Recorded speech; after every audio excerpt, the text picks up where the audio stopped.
నేను స్వయంగా చూశాను ఎమ్మెల్యేగా చంద్రబాబు నాయుడు గారి యొక్క విజనరీ లీడర్షిప్ ఏ రకం అభివృద్ధి కోసం పేదల సంక్షేమం కోసం పాటుపడింది.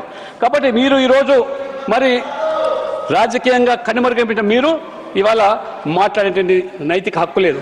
రైతులకు న్యాయం చేయాలని, తెలుగు గౌరవాన్ని కాపాడాలని చెప్పి ఇవాళ ఆడపడుచుల యొక్క వారి యొక్క త్యాగాన్ని ఇవాళ వృధా పోకుండా ఉండాలంటే అక్కడే అమరావతిలోనే ఇవాళ రాజధాని నిర్మాణం కావాలని చెప్పి ఇవాళ మోదీ గారు, చంద్రబాబు నాయుడు గారు, అదే రకంగా పవన్ కళ్యాణ్ గారు కూడా ఇవాళ కూటమితో ఏ రకంగా రాష్ట్రాన్ని ఇవాళ ముందుకు తీసుకుపోతున్నారు.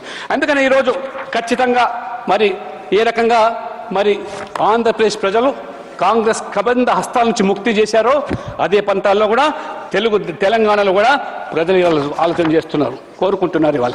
ఎందుకంటే తెలంగాణ రాష్ట్రం ఏర్పడి 12 సంవత్సరాలుగా వస్తుంది. 10 సంవత్సరాలు బీఆర్ఎస్ పాలన, ప్రజలు ఆ పాలన యొక్క పార్టీ యొక్క ఆలోచనతో వాళ్ళ యొక్క అవినీతి కానివ్వండి, కుటుంబ పాలన విసిగి మార్పు కోసం కాంగ్రెస్ లాభపడింది తప్పితే కానీ కాంగ్రెస్ గెలిచింది కాదు. ఇవాళ తెలంగాణ ప్రజలు బీజేపీకి అనుకూలంగా తీర్పునివ్వకపోయినాడు. మోదీ గారు కేవలం ఎన్నికల్లో మాత్రమే రాజకీయం, ఎన్నికల తర్వాత ఒక టీం ఇండియాగా పనిచేయాలనే ఆలోచనతో ఇవాళ 10 సంవత్సరాల్లో మూతబడ్డ రామకొండ నిర్వాళ్ళ కర్మాగారం తెరుపు కానివ్వండి, హన్మకొండలో వేగన్ ఫ్యాక్టరీ కానివ్వండి, ఇవాళ రైల్వేలో ఉమ్మడి రాష్ట్రంలో పోషిస్తే ఇవాళ తెలంగాణలో రైల్వే కోసమే 7,000 కోట్ల రూపాయలు, జాతీయ రహదారులకు ఇవాళ 1,80,000 కోట్లు.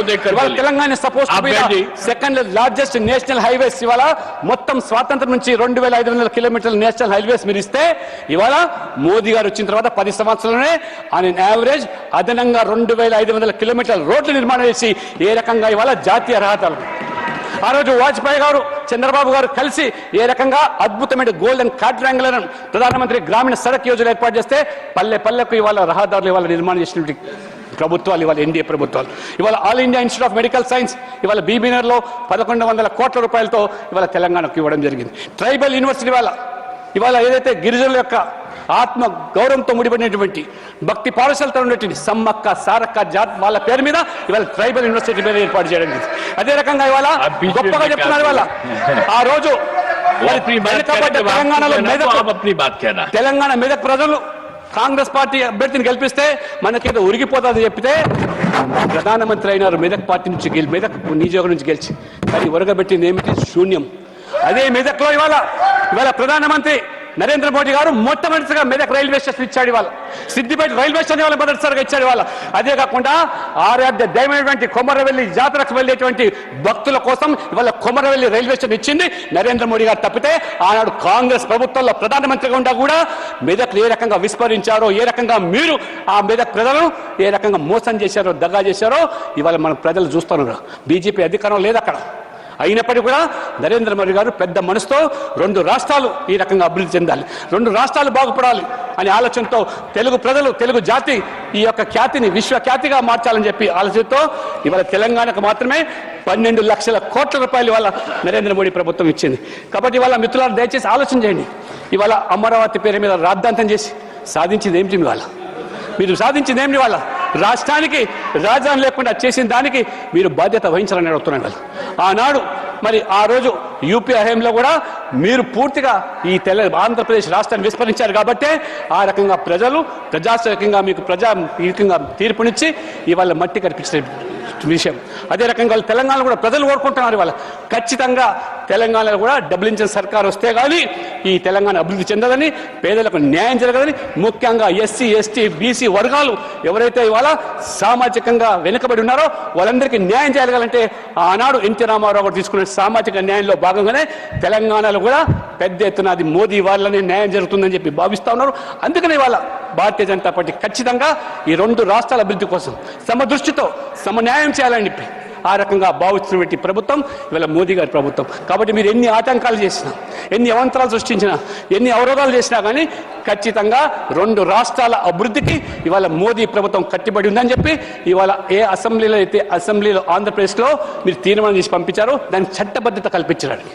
లేనట్లయితే ఇవాళ విశ్వవ్యాప్తంగా ఇవాళ అనేక మంది పెట్టుబడిదారులు ముందుకు వస్తూ ఉన్నారు, కానీ ఒక గందరగోళమైన వాతావరణం సృష్టించడం వల్ల ఎవరు ముందుకు రాలేకపోతారు. కాబట్టి అందుకని ఇవాళ అమిత్ షా గారు హోంమంత్రిగా ఖచ్చితంగా ఇవాళ ఈ చట్టబద్ధత కల్పిస్తాం.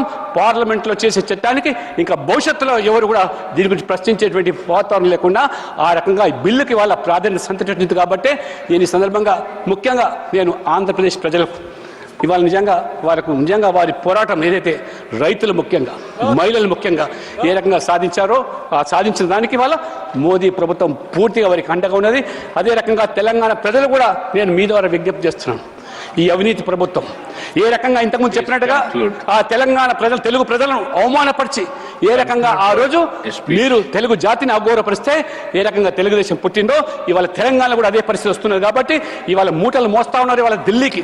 కాబట్టి వాళ్ళ కప్పం కడుతున్నారు ఢిల్లీకి, తెలంగాణ సంపద దోచిపెడుతూ ఉన్నారు. కాబట్టి ఖచ్చితంగా తెలంగాణ ప్రజలు కూడా రేపు మరి డబుల్ ఇంజన్ సర్కార్ కోసం ప్రజలు చూస్తారు.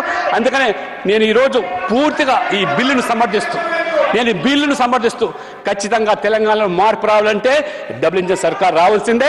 ఏ రకంగా దేశవ్యాప్తంగా 20 రాష్ట్రాల్లో అధికారులు భారతీయ జనతా పార్టీ, కేంద్రంలో అధికారులు ఉన్నటువంటి పార్టీ ఖచ్చితంగా తెలంగాణ కూడా మోదీ నాయకత్వంలో మోదీ తరహా గుజరాత్ తరహా అభివృద్ధి కావాలంటే తెలంగాణలో బీజేపీ రావాలి. కాబట్టి నేను ఈ సందర్భంగా నాకు అవకాశం ఇచ్చినటువంటి మరి చైర్మన్ గారికి my sincere thanks and humble request to you see that bill is passed. Let the house unanimously support this bill and see that nobody opposes. Let there not be any confusion again in future also. Even if people try to make confusion, people will taught you. They said defeating lesson. With these few words I conclude my speech. Thank you very much sir. बहुत धन्यवाद आपका. माननीय सदस्य श्री मोहम्मद नदीमुल हक. Sir, 6 thank you very much. बहुत